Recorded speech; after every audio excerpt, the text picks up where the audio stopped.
Assalamualaikum warahmatullahi wabarakatuh. Perkenalkan kami dari kelompok 3, kelas farmasi 3A akan menjelaskan mengenai sistem peredaran darah. Dengan saya sendiri Alia Nafis, NPM 24, Apriza Yuswan NPM 4, Fajar Prastio NPM 6, Hasna Nisrina NPM 7, Nur Sadia NPM 13, Anastia Eka Agustin NPM 25, Bismar Albara NPM 26, Deviana Farhani NPM 27, Davina Marhani NPM 28, dan Galih Ibnu Mukni NPM 37.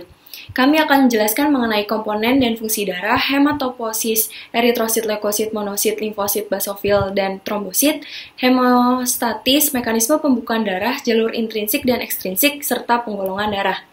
Yang pertama ada komponen dan fungsi darah. Darah merupakan medium untuk transportasi massal jarak jauh antara sel dengan lingkungan eksternal atau sel-sel itu sendiri. Terdiri dari kuning pucat, plasma yang mengandung eritrosit, leukosit, dan trombosit darah.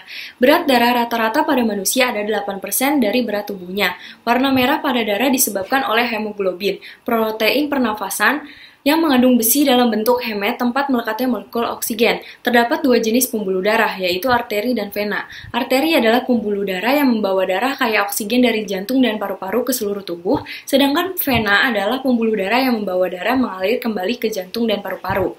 Komponen darah. Secara makroskopis, darah terlihat sebagai cairan yang homogen, merata, sedikit kental, dan berwarna merah. Secara mikroskopis, terdiri dari dua bagian besar, yaitu bagian cair atau plasma darah, 55-60% dari seluruh volume darah.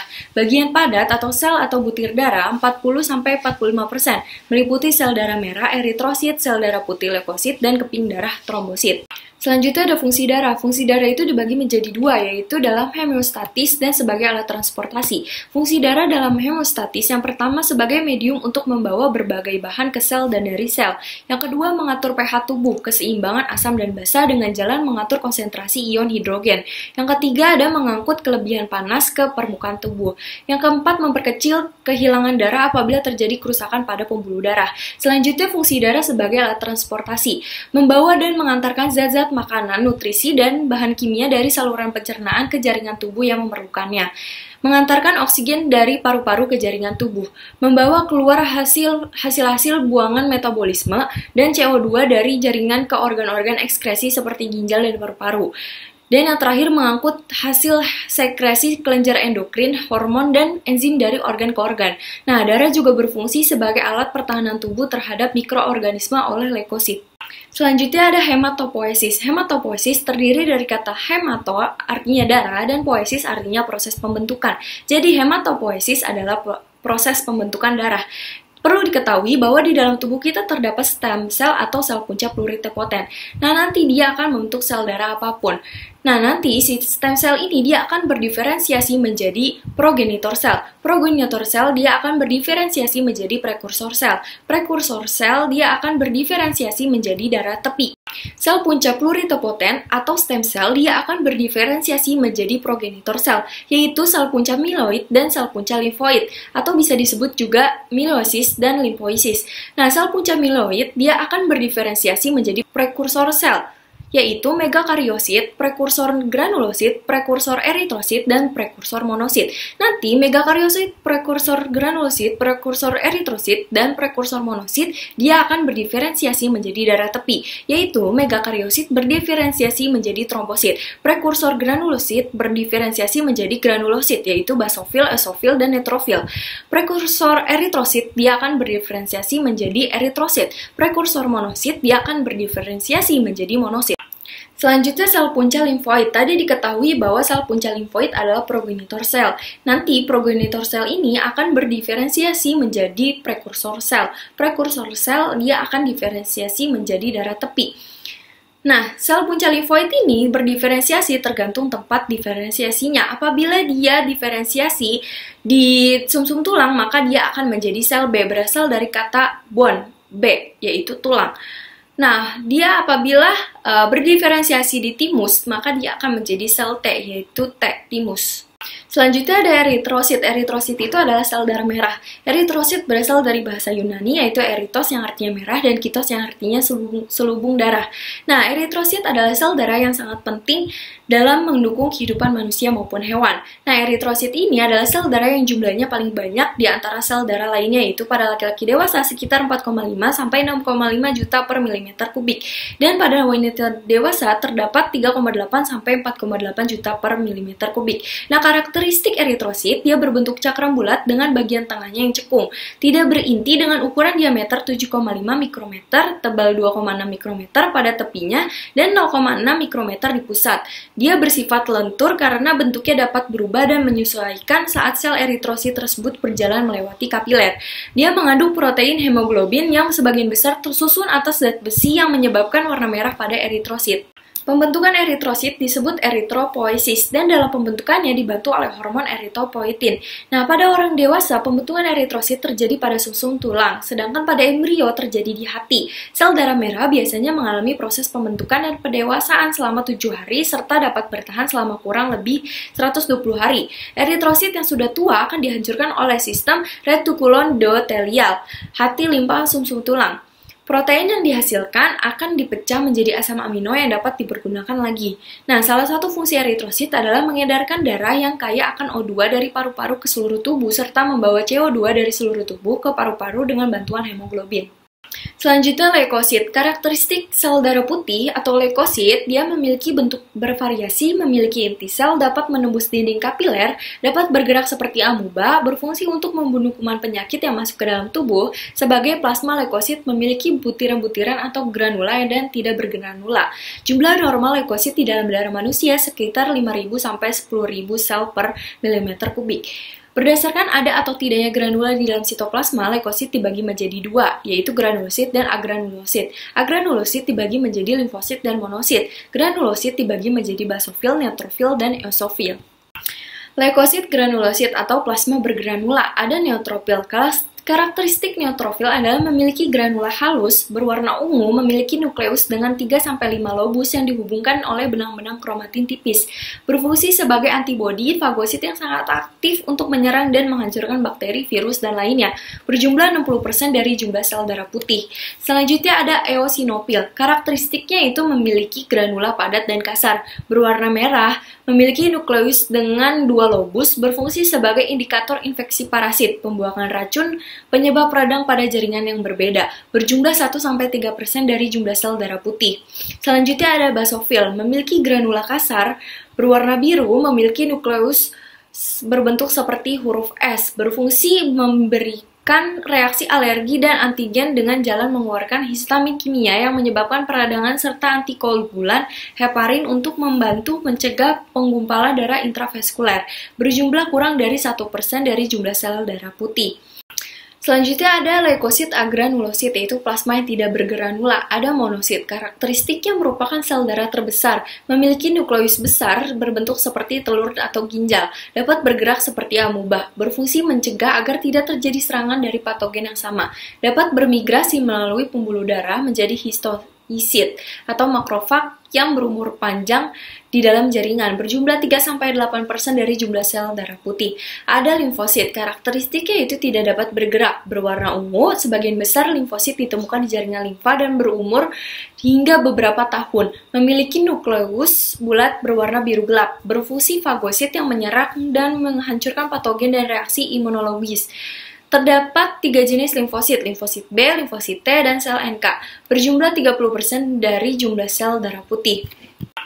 Selanjutnya ada trombosit. Trombosit adalah fragmen sitoplasma megakariosit yang tidak berinti dan terbentuk di sumsum tulang. Trombosit disebut juga platelet atau keping darah. Trombosit tidak dapat dipandang sebagai sel utuh karena berasal dari sel raksasa yang berada di sumsum tulang yang dinamakan megakariosit.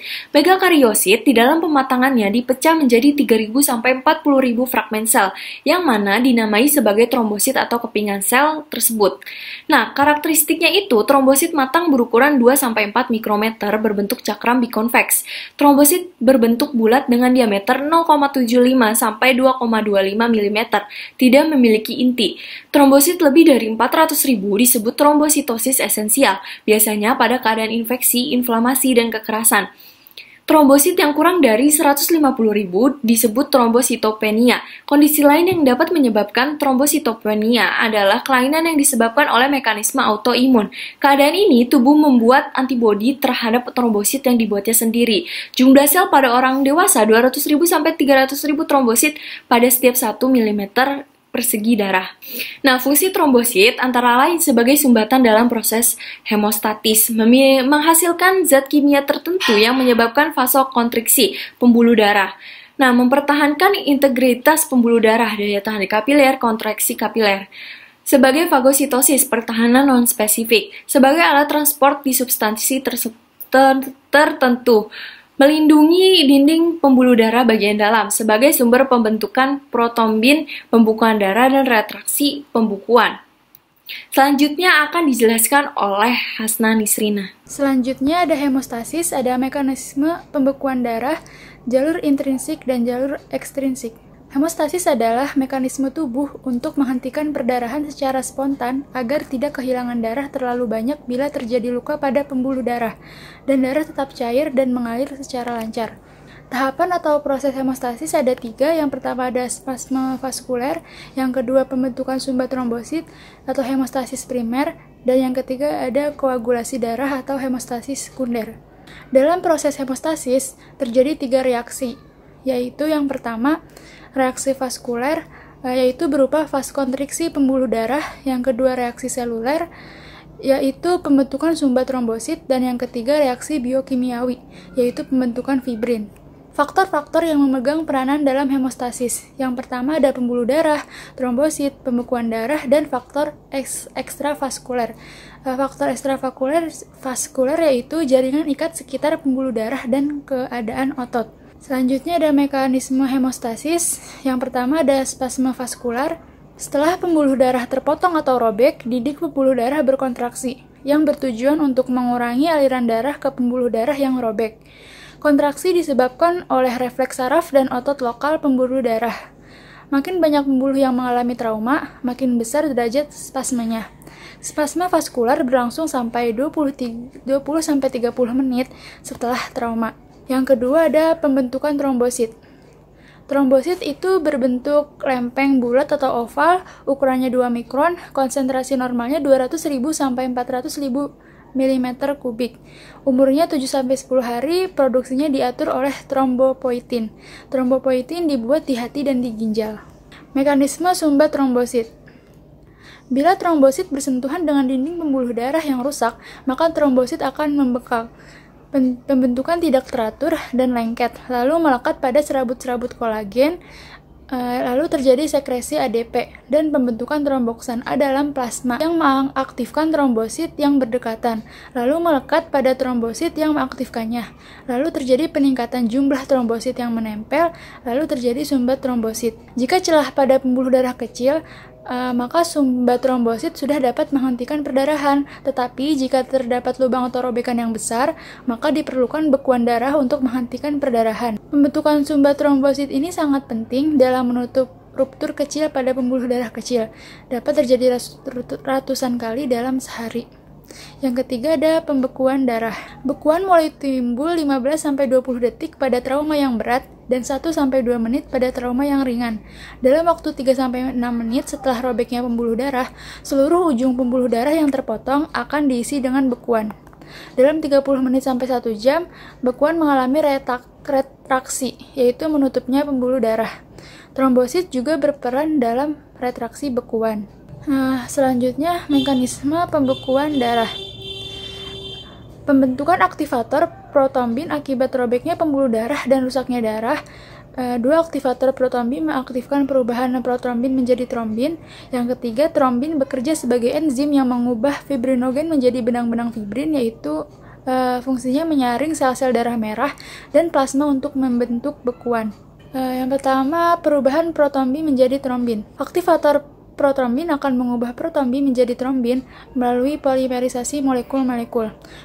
Fibrinogen menjadi benang-benang fibrin selama 10-15 detik. Protrombinnya yaitu protein plasma yang dapat pecah menjadi senyawa yang lebih kecil, yaitu trombin. Protombin dibentuk oleh hati, digunakan di seluruh tubuh untuk pembekuan darah. Vitamin K diperlukan hati untuk pembentukan protrombin. Kekurangan vitamin K dan gangguan hati menyebabkan perdarahan. Perubahan fibrinogen menjadi fibrin atau terjadinya pembentukan bekuan. Fibrinogen merupakan protein yang terdapat dalam plasma dalam jumlah 100-700 mg per 100 ml. Sebagian besar fibrinogen dibentuk di hati. Fibrinogen akan diubah menjadi monomer fibrin oleh trombin. Monomer ini akan mengalami polimerisasi menjadi benang-benang fibrin yang akan menyumbat. Selanjutnya, faktor-faktor pembekuan darah. Faktor pertama itu fibrinogen, asalnya dari hati. Faktor kedua juga protombin, asalnya juga dari hati. Faktor ketiga ada tromboplastin jaringan atau faktor jaringan, asalnya dari vessel atau platelet. Faktor keempat kalsium, asalnya dari absorpsi G1 trek dan tulang. Faktor kelima ada proaserin, asalnya dari hati atau platelet, fungsinya untuk mempercepat konvensi faktor 2 menjadi 2A. Faktor 7 ada serum prothrombin conversion accelerator atau SPCA, asalnya dari hati. Faktor ke-8 ada antihemofilik A, fungsinya untuk aktivasi prothrombin, asalnya dari endotel. Faktor ke-9 ada antihemofilik B atau biasa disebut Christmas factor, asalnya dari hati, fungsinya sama untuk aktivasi prothrombin. Faktor ke-10 ada antihemofilik C atau faktor Stuart, fungsinya untuk mempercepat konvensi prothrombin, asalnya dari hati. Faktor ke-11 ada PTA atau plasma tromboplastin antecedent, asalnya dari hati, fungsinya untuk pembentukan trombin. Faktor ke-12 ada Hegamen faktor, asalnya dari hati, fungsinya untuk mengaktifasi faktor 2. Dan yang faktor ke-13 itu faktor penstabilisasi fibrin atau fibrin stabilizing factor. Dan yang terakhir ada trombokinasa atau tromboplastin lengkap. Itu disebutnya aktivator prothrombin.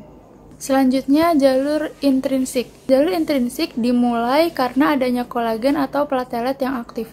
Kolagen atau platelet yang aktif ini akan mengaktifkan faktor 12 menjadi 12A, dan faktor 12A ini berfungsi membantu pengaktifan faktor selanjutnya. Faktor 12A membantu pengaktifan faktor 11 menjadi 11A, faktor 11A membantu pengaktifan faktor 9 menjadi 9A, faktor 9A membantu pengaktifan faktor 10 menjadi 10A, faktor 10A membantu pengaktifan faktor 2 menjadi 2A atau prothrombin menjadi trombin, lalu faktor 2A membantu pengaktifan faktor 1 menjadi 1A.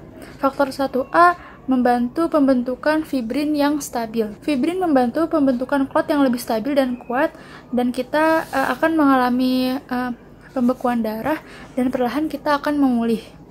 Yang terdapat di sirkulasi darah adalah fibrinogen, sedangkan fibrin adalah bentuk aktif dari fibrinogen tersebut. Nah, sampai di sini belum selesai. Trombin memiliki peran sangat penting. Ada faktor lain yang membutuhkan bantuan trombin untuk bisa aktif.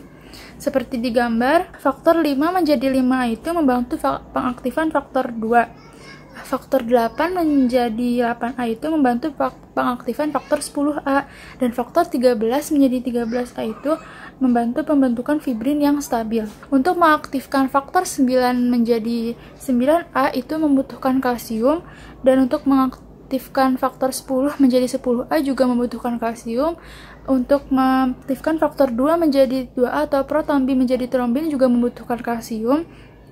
Dan untuk membuat fibrin yang stabil juga membutuhkan kalsium. Selanjutnya, jalur ekstrinsik dimulai dari tromboplastin atau faktor jaringan, mengubah faktor 7 menjadi faktor 7A dengan bantuan kalsium yang berperan untuk mengaktifasi faktor 10 menjadi 10A. Lalu faktor 10A akan membantu pengaktifan faktor 2 menjadi 2A dengan bantuan kalsium, tapi untuk pengaktifan faktor 2 juga dibantu oleh faktor 5 menjadi 5A. Lalu sama kayak tadi, seperti jalur intrinsik, faktor 2A atau trombin akan mengubah dengan bantuan kalsium akan mengubah fibrinogen menjadi fibrin, dan fibrin akan mengubah menjadi fibrin yang stabil. Selanjutnya ada jalur bersama. Jalur bersama dimulai ketika faktor 10 teraktivasi. Faktor 10 akan mengaktifkan protrombin aktivator, kemudian akan mengkonversi protrombin menjadi trombin dengan bantuan kalsium. Trombin akan mengkonversi fibrinogen menjadi benang-benang fibrin. Selanjutnya, penggolongan darah. Yang pertama itu ada sistem ABO. Dasar penggolongan darah adalah adanya agglutinogen atau antigen di dalam sel darah merah dan agglutinin atau antibodi di dalam plasma darah atau serum. Agglutinogen adalah zat yang digumpalkan, sedangkan agglutinin adalah zat yang menggumpalkan. Dalam sistem ABO ada tidaknya antigen tipe A dan tipe B di dalam sel darah merah menentukan golongan darah seseorang. Sistem tersebut mengelompokkan darah manusia menjadi 4 golongan, yaitu A, B, AB, dan O. Di sini ada sebuah tabel. Penjelasannya adalah yang pertama, golongan darah A yaitu jika sel darah merah mengandung agglutinogen A dan agglutinin B dalam plasma darah. Golongan darah B terjadi jika sel darah merah mengandung agglutinogen B dan agglutinin A dalam plasma darah. Golongan darah AB yaitu jika sel darah merah mengandung agglutinogen A dan B dan plasma darah tidak memiliki agglutinin. Sedangkan golongan darah O terjadi jika sel darah merah tidak memiliki agglutinogen A dan B dan plasma darah memiliki agglutinin A dan B. Dengan mengetahui jenis golongan darah memudahkan dalam proses transfusi darah yang cocok antara donor, yaitu yang memberikan darah, dan resipen yang menerima darah. Berdasarkan penelitian diperoleh bahwa golongan darah A dapat mendonorkan darahnya pada golongan darah A dan B dan menerima darah dari golongan darah A dan O. Sedangkan golongan darah B dapat mendonorkan darahnya pada golongan darah B dan AB dan dapat menerima donor darah dari golongan darah B dan O. Golongan darah AB dapat mendonorkan darahnya pada golongan darah AB saja, tetapi dapat menerima dari semua golongan darah sehingga disebut resipen universal. Sedangkan golongan darah O dapat mendonorkan darahnya pada semua golongan darah, disebut juga donor universal, tetapi hanya dapat menerima darah dari golongan O saja. Selanjutnya, sistem RH. Darah resus positif hanya memiliki antigen dan sebaliknya untuk resus negatif hanya memiliki antibodi. Dengan begitu, dalam transfusi darah, resus negatif bisa mendonorkan darahnya ke resus negatif dan resus positif, tetapi hanya dalam keadaan darurat, karena dalam resus negatif tidak memiliki antigen dan resus positif tidak memiliki antibodi.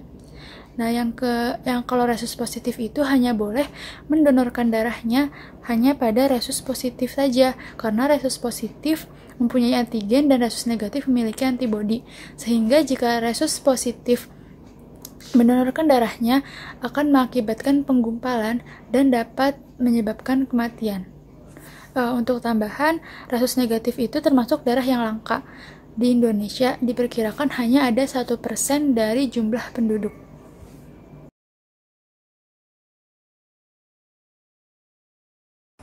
Berikut ini adalah daftar pustaka yang kita jadikan sebagai acuan untuk membuat file presentasi berikut.